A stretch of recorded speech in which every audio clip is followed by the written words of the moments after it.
여러분 눈을 크게 떠서 한번 상상력을 발휘해 봤으면 좋겠습니다. 어느 화창한 그런데 건조한 어느 갈릴리 오후였어요.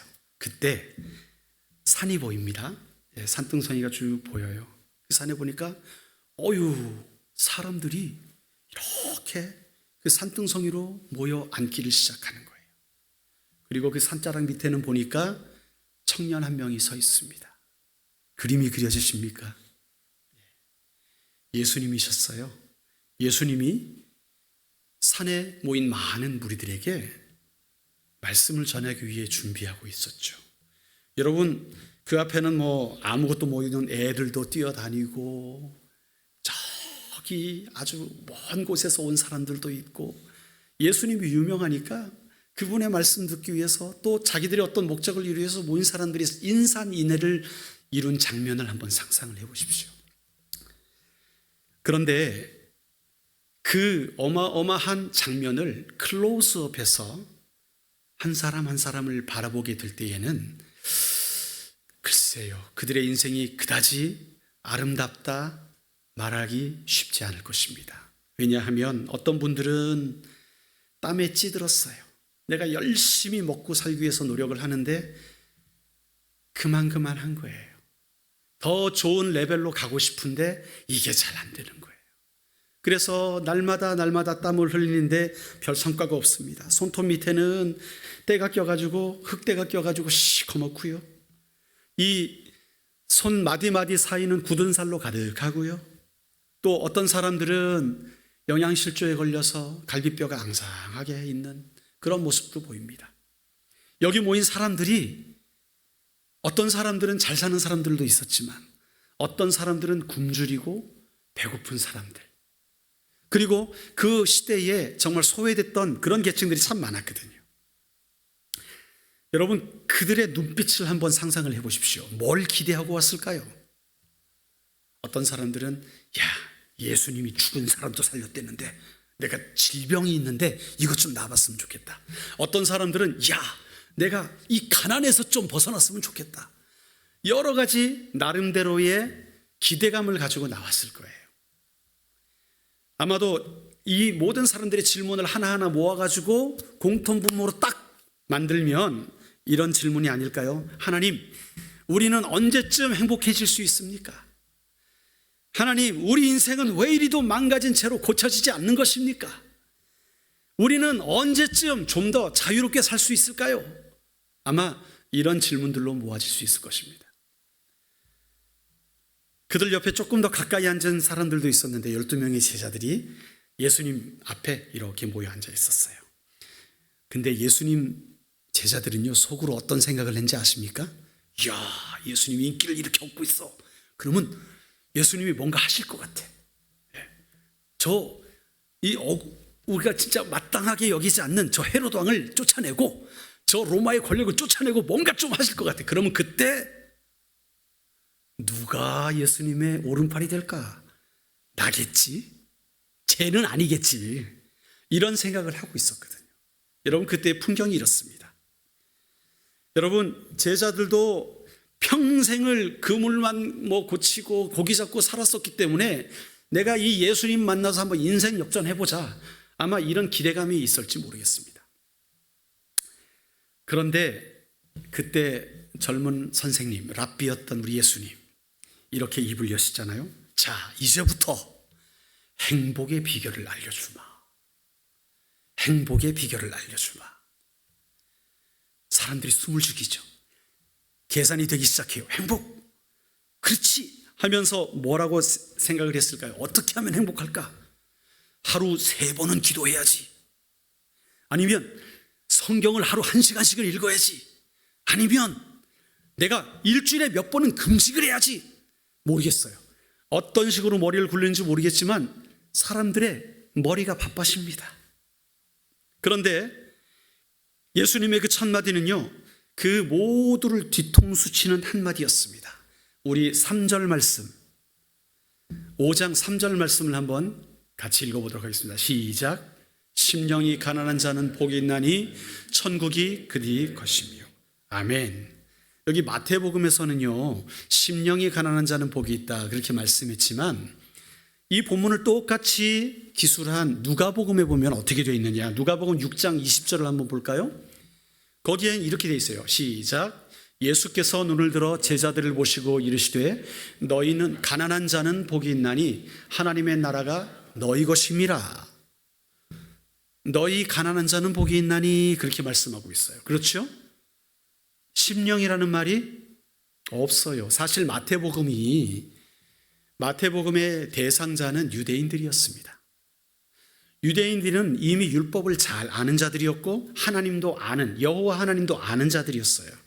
그렇기 때문에 마태가 어떻게 하면 유대인들이 조금 더 이 예수님의 말씀을 잘 알아들을 수 있을까 해가지고 심령이를 넣었던 것 같아요. 왜냐하면 여러분 유대인들의 상식으로는요, 가난하면 저주받은 것입니다. 내가 장애가 있으면 저주받은 것이에요. 누군가가 혹은 자신이 하나님을 제대로 경외하지 못하고 제대로 섬기지 못한 결과가 그런 거야 라고 생각하는 것이 그들의 생각이었습니다. 그런 자들에게 예수님의 말씀이 좀 더 잘 들어가게 심령이를 넣어가지고, 아마 제 상상입니다. 제 상상인데 그랬을 것 같은 거예요. 누가복음에는 그런 말이 없어요. 그냥 가난한 자예요. 가난한 자. 가난한 자는 복이 있나니.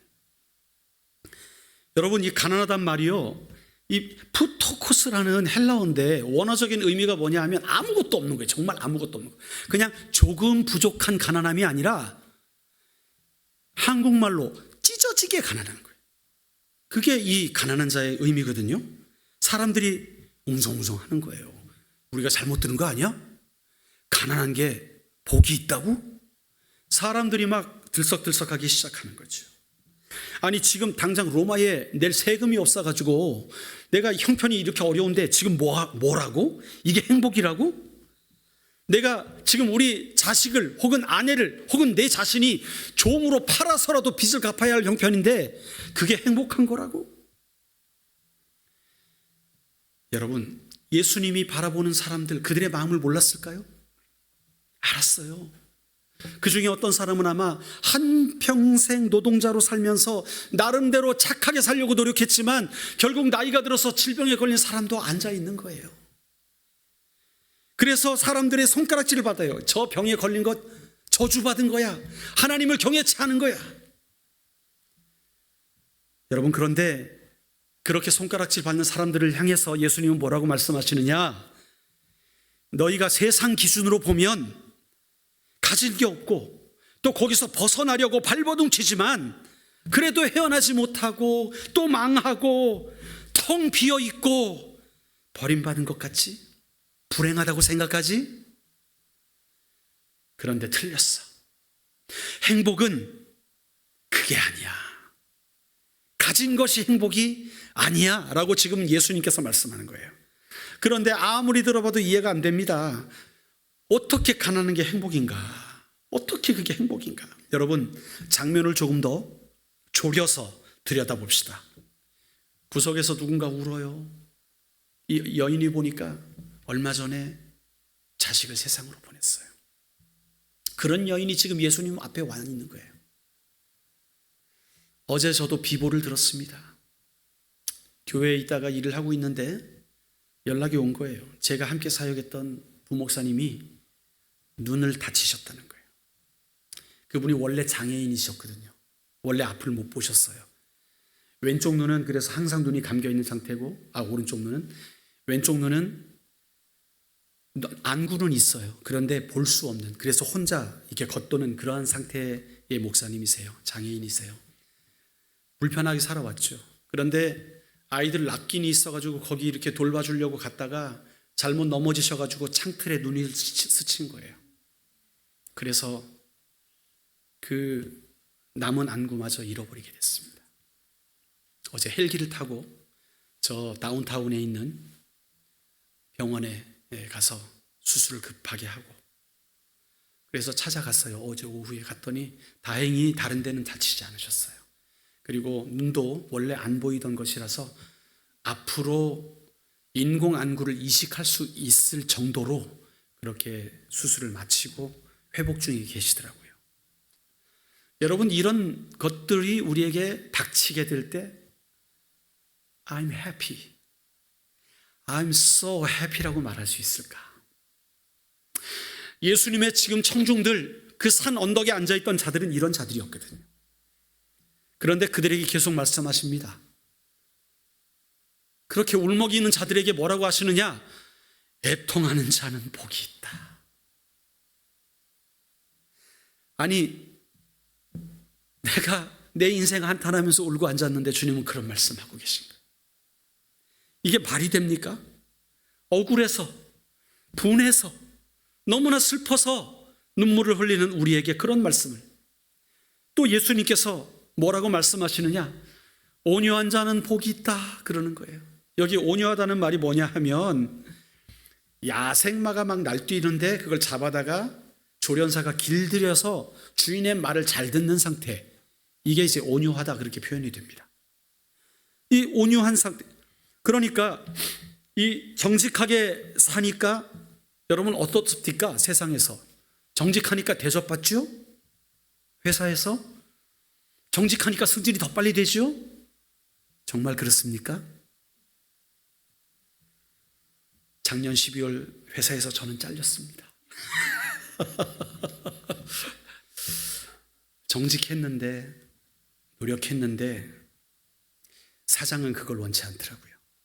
이중장부 쓰는 걸 원하고, 조금 가라로 하기도 원하고, 조금 편법 써서 하기를 원하더라고요. 여러분, 우리에게 온유한 자는 복이 있다 하시는 예수님의 그 말씀이 너무나 먼 거예요. 그런데 예수님은 다시 말씀하세요. 의에 줄이고 목마른 자가 복이 있다. 의롭게 살려고 노력하는 사람이 잘 돼야 되죠. 그렇죠? 그런데 그런 사람이 핍박받더라고요. 그런 사람이 어려움을 겪더라고요. 여러분, 또 예수님이 말씀하시죠. 긍휼히 여기는 자는 복이 있다. 아니, 예수님, 내가 더 불쌍하다고요. 내가 더 불쌍하다고요. 나를 좀 불쌍히 여겨주면 안 됩니까? 어떻게 내가 다른 사람을 긍휼히 여깁니까? 어떻게 내가 그럴 여유가 있습니까? 지금 주님이 하시는 말씀들이 어떻게 보면 우리 삶과 너무나 동떨어져 있는 듯한 그런 말씀을 계속해서 하십니다. 마음이 청결한 자는 복이 있다. 화평케 하는 자는 복이 있다. 의를 위하여 박해를 받는 자는 복이 있다. 이 말씀들이 뭐 그럴 것 같아요. I agree. 그러나 내 삶과는 너무나 동떨어져 있는 거예요. 청결하면 좋죠. 화평을 추구하면 좋죠. 옳은 것을 위해 희생하는 것 좋은 말입니다. 그러나 그렇게 살라고요? 그렇게 못하겠는데요. 어쩌면 이것이 우리 내면 속에 우리의 대답인지도 모르겠어요. 복이 있다, 이 말은요, 행복하다라는 말로 바꿔 쓸 수 있는 말입니다. 시편 1편에 복 있는 사람은 해서 나오는 시편도 복이 있다라는 말로 그대로 바꿔 쓸 수 있는 말이에요. 여러분, 이 복이 있다는 말, 예수님이 여기 모인 한 사람 한 사람, 그 사람들의 사정을 모르셨을까요? 그들이 지금 속으로 어떤 생각을 하고 있는지 정말 모르셨을까요? 그들의 형편을 무시한 채로 그냥 교과서에 나오는 정답, 오늘 제목이 행복은 기본이라 그랬잖아요. 여러분, 수학의 정석 아십니까? 수학의 정석? 한국에서 공부하신 분들은 저는 너무 제 때부터 정석이 있었나 모르겠습니다. 어쨌든 그 정석을 공부해야 학력고사도 잘 볼 수 있고 수능도 잘 볼 수 있고, 그 수학의 정석이 이렇게 두꺼운 거 있잖아요. 그런데 그 정석도 기본이 있고 실력이 있어요. 기본은 그냥 그저 그렇게 공부할 사람들이 하는 거고, 실력은 서울에 갈 사람들이 하는 거고, 좀 달랐어요. 기본은 좀 얇고 실력은 두껍습니다. 그런데 우리의 신앙에도 우리의 모습을 볼 때 우리가 저 실력 있는 어떤 것을 취하기가 어려운 것 같아요. 나는 좀 기본만 하면 안 될까? 많이 헌신하는 것 말고 조금 헌신하는 것, 많이 충성하는 것 말고 조금 충성하는 것, 우리의 시선은 어떻게 보면 예수님이 말씀하시는 것과 너무 거리가 있고, 우리는 그냥 예수님이 그냥 떡이나 주시면 콩콩부리만 받아 먹을 수 있는 그런 수준 정도면 좋겠다. 여러분, 그런데 예수님의 그 한마디를 잘 살펴보면 이것은 우리에게 충격으로 다가옵니다. 여러분, 예수님의 한마디 한마디가 뭘까요? 우리가 발견하게 되는 놀라운 사실이 여기 있는데, 너희가 이렇게 살면 행복해질 것이다. 너희 행복을 위해서 이런 희생이 필요하다. 너희 행복을 위해 이런 거에 투자해야 된다 라고 주님은 말씀하지 않으셨어요. 그럼 뭐라고 말씀하셨냐? 예수님이 하신 말씀의 원문을 보면 여러분, 마카리오이 호이 푸토코이 이렇게 말씀하시는데, 그게 뭐냐 하면 동사가 생략되고 복되다 심령이 가난한 자들이요, 이렇게 해석을 할 수가 있어요. 직역을 그대로 한다면 복되다 애통하는 자들이요, 복되다 의에 줄이고 목마른 자들이요. 이게 무슨 말이에요? 너희가 이 복되기 위해서 뭔가를 해야 되는 게 아니라 이미 우리의 존재 자체가 복된 존재라고 말씀하고 계신 거예요. 여러분, 이거는 단순히 어떤 설명이 아니라 예수님의 선언이었습니다. 프로클레임이었습니다. 어떻게 보면 하나님의 메시지를 지금 하나님의 백성들에게 선포하고 계신 거예요. 너희가 복받기 위해서 이것 좀 해주지 않겠니? 라는 말이 아니라 너희는 복되다. 지금 이 자리에 모인 너희 무리는 복되다라고 말씀하고 있는 거예요. 그 무리 가운데 가난한 자도 있어요. 애통하는 자도 있어요. 나름대로 정직하게 살려고 의에 줄이고 목마른 자도 있어요. 그리고 화평케 하려는 자도 있어요. 그런데 그 무리를 향하여 예수님의 말은 뭐냐? 너희는 복되다. 하나님의 선언이었습니다. 여러분, 이미 우리가 복된 존재임을 주님은 말씀하고 계신 거예요. 미래형이 아니라 현재형인 거예요. 여러분, 이게 얼마나 놀라운 말씀입니까?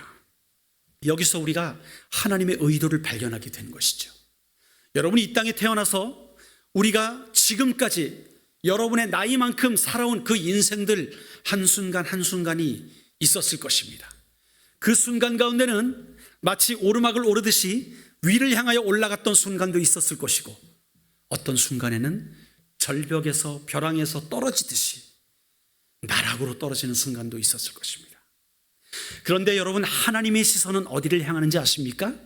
우리가 올라갔다가 내려갔다가 또 올라갔다가 내려갔다 하는 그 모습을 바라보시는 게 아니라 우리의 존재를 바라보시는 거예요. 우리의 존재 자체. 나 황휘승이라는 그 존재 자체를 주님은 바라보고 계신 것이지, 내가 뭘 했다가 뭘 안 했다가 하는 것을 바라보시는 게 아니라는 사실이에요. 여러분, 이 세상에서 화평을 위해 애쓰다가 바보 취급당하는 사람이 있죠. 의를 위해 열심히 노력하는데 오히려 손해보는 사람들도 있지요. 저 사람들은 치링하지만 나는 내가 공부한 것만 정직하게 하는 거야. 근데 치링하는 사람이 성적이 더 잘 나오는 경우가 있더란 말입니다. 어떻게 보면 그렇게 살면 이 세상에서 루저가 된 것 같아요. 실패자인 것 같아요. 그런데 예수님의 렌즈, 예수님의 안경을 쓰고 바라보니까 그들은 루저가 아니라 복되다, 킹이라는 거예요. 빅토리어스라는 거예요. 여러분, 이런 관점이 우리에게 열려져야 될 줄로 믿습니다. 우리에게 정말 필요한 건 뭐냐면, 하나님, 내가 어떻게 하면 이 상황을 벗어날 수 있을까요? 하나님, 어떻게 하면 지금 레벨보다 another level, 다음 레벨로 갈 수 있을까요? 하는 것이 아니라 하나님의 관점, 하나님이 나를 바라보시는 그 관점으로 우리 자신을 바라볼 수가 있어야 되는 거예요. 그게 뭐냐? 복되다. 따라합시다. 나는 하나님의 복덩어리이다. 우리 옆에 분에게 권면해 주실까요? 당신은 하나님의 복덩어리이십니다. 여러분, 이게 우리의 아이덴티티인 거예요. 지금 우리가 살아왔던 삶, 내가 이뤄왔던 것 혹은 잃어버렸던 것, 그 모든 것과 상관이 없어요. 내가 정말 이 학교를 가고 싶은데 난 못 갔어. 그래서 이 학교를 가게 됐어요. 난 루저인 것 같아. 그런데 하나님의 시선은 달랐어요. 너는 복되다. 너는 복되다. 여러분, 오늘 마태복음 5장을 통해 우리에게 하나님께서 주시는 말씀은 너희가 앞으로 이렇게 살아라, 너희 존재가 이렇게 되길 바란다라는 말씀을 하시는 것이 아니라 내가 너를 사랑한다는 거예요. 너의 있는 모습 그 자체를 지금 사랑하고 있다는 거예요. 이게 하나님의 마음이고 하나님의 심정이라는 거예요. 여러분, 이제 우리는 오늘 그 갈릴리에 함께 서 있습니다. 우리의 삶의 현장에서 우리가 똑같은 그 회중들과 같은 마음을 가질 수 있지요. 실패도 하고 찌들어버리고 낙심도 하고 그래서 주저앉기도 하지만 우리에게 정말 열려져야 하는 게 뭐냐? 하나님의 렌즈, 예수님의 렌즈가 열려져야 될 줄로 믿습니다. 여러분, 주님의 음성을 들으십시오. 나는 네가 행복하길 원한다. 그 행복은 네가 뭘 해서 이루는 게 아니야. 너 나를 사랑하니?